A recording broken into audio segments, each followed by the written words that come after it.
Here's how you can move videos and movies from your tablet's internal storage to an SD card.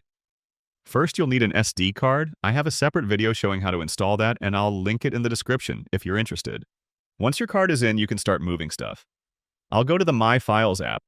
If you're using a different tablet, your file browser might look slightly different.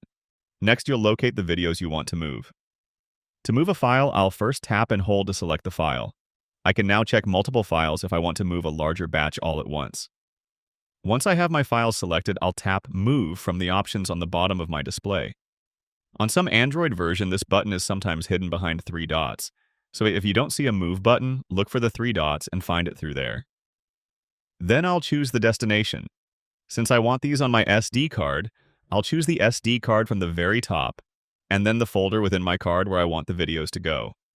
I'll choose Folder, tap Move here, and I'm done. The files still show in the Videos tab, but when I choose a file and look at the file path, I can see that this file, for example, is now located on my SD card. And that's basically it. The file browser allows me to quickly jump between my internal storage and SD card, and I can repeat the same tap and hold gesture to move things around, just like I would on a computer. Quick side note, if you're looking for videos captured on your device's camera, Android likes to put those under the DCIM folder. It's confusing because there's a separate folder for videos and pictures, so if you can't find your photos and videos, look in the DCIM folder. Click the like button if this helped, and subscribe for more easy guides like this.